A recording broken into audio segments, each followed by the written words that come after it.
Hi everyone, I hope you enjoyed those first couple of chapters. I'm going to carry on with this story. I want to see where it unravels. I think they're going to go on some kind of mystery adventure, but let's find out. This chapter is called Dawn Escape. Funnily enough, it was Stella who had trouble sleeping that night. Tom, in his next room, was out like a light the moment his head touched the pillow.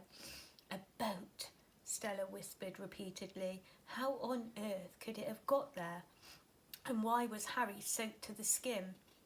She was thinking how first thing tomorrow they would have a good scout around in the bushes when a hollow clank from somewhere outside made her sit up. The clock at her bedside read 5 a.m. She must have fallen asleep. Still thinking about Harry, she crept from her bed to her window. The sun hadn't risen and the garden was bathed in a grey, early morning mist. Nothing. It must have been a dream. But then, as she was about to drop back the curtains, the clanking echoed again. Stella peered to the right, in the direction it seemed to have come from. A high-pitched squeak, followed by another clank. Then, through the dim half-light, she spotted Harry, trotting across the lawn in the direction of the island. The clanking must have been him trying to nudge open Mrs. Moon's patio garden gate. Tom, quick, wake up! Stella tugged violently at Tom's pyjamas. What? Where's the mole? Get it off me! Oh, wake up, will you? Stella snapped in a whisper. Tom sat up in a damp sweat. He'd been dreaming that a friendly mole had just started to attack him.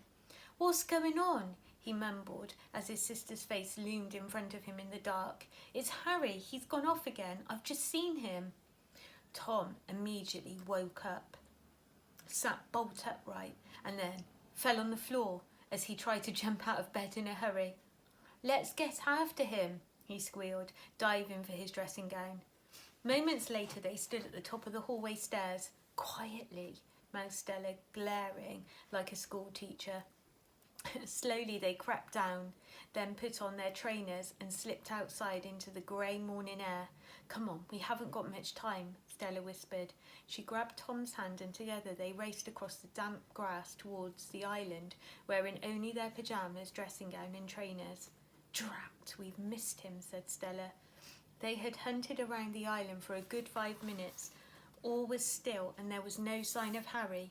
But at least the log was still in place, which meant Charlie Green hadn't noticed their digging. We'll just have to come back and have a good look when it's light, she said with a sigh. They then squelched back across the lawn, their trainers soaked with early morning dew. It was about halfway back that something caught the corner of Tom's eye. He glanced to his right and, through the fading dawn mist, for a moment thought he saw a group of 3 or 4 moles scampering in a circle on the grass. But when he blinked, they'd gone. The half-light was playing tricks on him. Cold and shivering, they returned to their beds and slept soundly. The ring of the telephone shattered the early morning calm. Oh no, Mrs. Moon, not again. I'm sorry. Yes, of course. We'll let you know if we see him. Yeah, of course. We'll call you right away. Goodbye, Mrs. Moon. As they lay in their separate bedrooms, Stella and Tom listened to their mother's conversation, each thinking how their earlier jaunt really hadn't been a dream after all, and how, after breakfast, they must continue their search for Harry. Chapter 4. The Secret Lake. By 10 o'clock, Tom and Stella were back at the mound, complete with picnic lunch boxes. Stella, who was plugged into her iPhone music as usual, had brought a pocket torch for looking inside the bushes. For the first time in 3 weeks, she also had a broad smile on her face. Tom had his red birthday binoculars slung around his neck, his digging trowel in one hand and his treasure rags stuffed in his pocket. Right, we're going to have to look inside this bush, said Stella. She got down and crawled on all fours into the rhododendron bush that Harry had appeared from the morning before. Tom quickly surveyed the garden with his binoculars to see if Charlie Green was about. "Coast clear, coming in," he shouted, but then immediately spotted something moving in the shade of one of the distant trees. Were those moles again? He refocused the binoculars to get a better look, but there was nothing there. "I think I'm going bonkers," he mumbled under his breath. Then he scrambled in after his sister, yelling "ouch" every few seconds as the binoculars thumped against his knees. "Tom, be quiet," snarled Stella after the fourth "ouch." "Do you want someone to hear us?" As they crawled deeper inside the thicket, she switched on her tiny torch, which shone a narrow beam of light ahead through the dark. Nothing, only twigs, more twigs, green leaves, dead leaves, rotten flower heads, and creepy crawlers scuttling back and forth across the undergrowth. The leaves brushing on Stella's hair suddenly gave her the shivers. "There's nothing here, Tom," she said, dusting imaginary beetles from the top of her head. "Let's go back." Tom had just begun to manoeuvre himself round on the spot, twigs scratching at him from all sides, when his right arm slipped down a hole so deep that on one side he was suddenly up to his shoulder in the undergrowth. "Hey!" he bellowed. "I found a hole!" Stella quickly crawled over and pulled him up, then pointed her torch to investigate. The hole was far wider than either of them could believe. "Yikes, Tom! Lucky you didn't fall right in," she whispered. Stella shone the torch down into the darkness. "Well, it's too big for a rabbit hole," she said, flicking the beam of light and up and down the inside wall. "Look!" shrieked Tom, so suddenly that they both crashed backwards into the undergrowth. Stella sighed angrily, then leaned forward and held the beam of light still against the earth wall. To her astonishment, she could clearly see what Tom had spotted, and she had nearly missed. A rusty metal ladder fixed against the earthen wall and leading down into the hole. "Shall we go down?" said Tom, after they'd both stared at the ladder for a minute.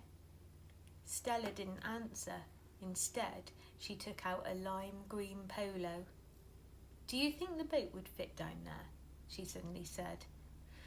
They both stared at the hole again. "You're mad," said Tom. Stella popped the polo into her mouth and grinned as her ears started tingling.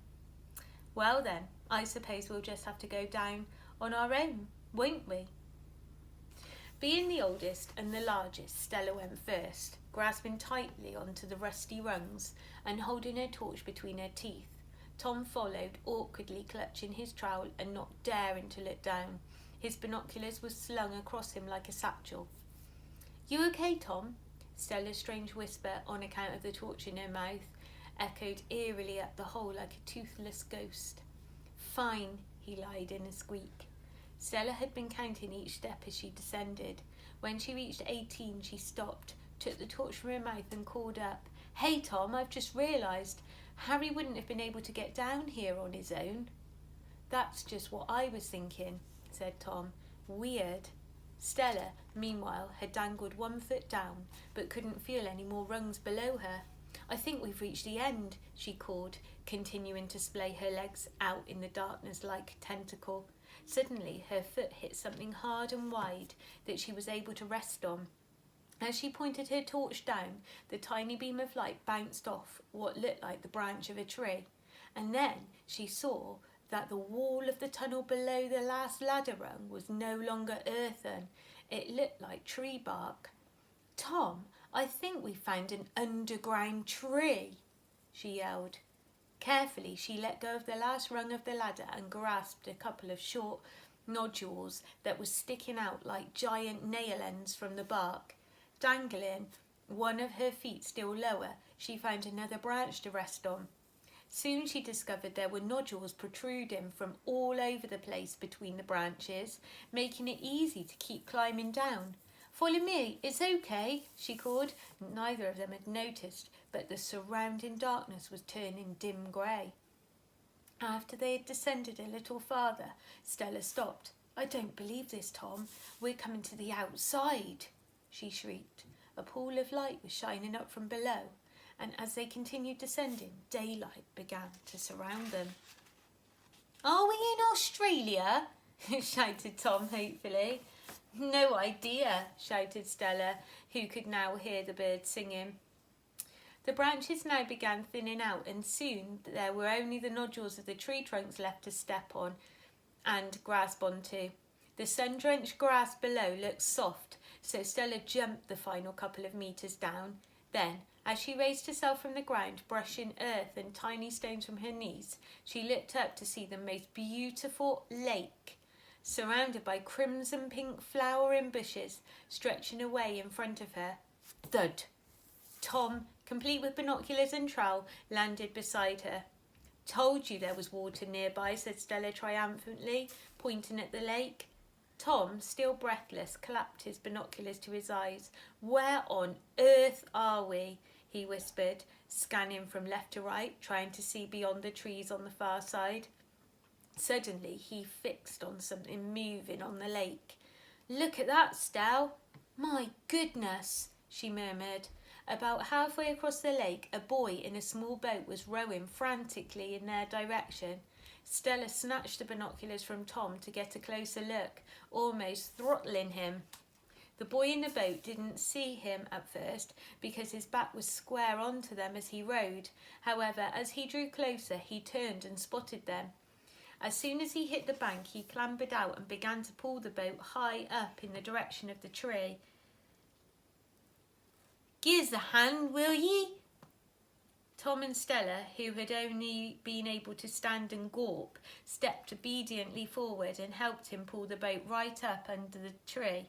They were speechless and all the time couldn't take their eyes off of his dirt-smudged face, his ragged brown suit with half-length trousers, and his filthy lace-up ankle boots. "Nah, you don't go telling on me, will you? You never saw me, right?" he growled. Despite his snarl, the boy looked terrified. Stella and Tom shook their heads, then stood in silence as he dashed into the woodland behind. "Where did he come from?" whispered Tom. "More to the point, where's he going?" said Stella. "Did you see the clothes he was wearing?" Tom started sniggering. Stella, meanwhile, was staring out across the lake to the far bank in front of the woods, where there was a little opening. "Quick, give me those binoculars." Tom passed them over and Stella clapped them to her eyes. "What is it?" "Oh no, it's nothing," Stella said vacantly. But then, as she passed the binoculars back, she squinted across the lake again. "Funny though, I could have sworn I saw some moles just then." "Moles don't come out in the daytime, silly," said Tom. "Trees don't grow underground," retorted Stella. "Now come on, let's row over." "Oh, this is getting strange. I wonder what on earth is going to happen. This seems like a really good portal adventure to me. Let's see what happens next time.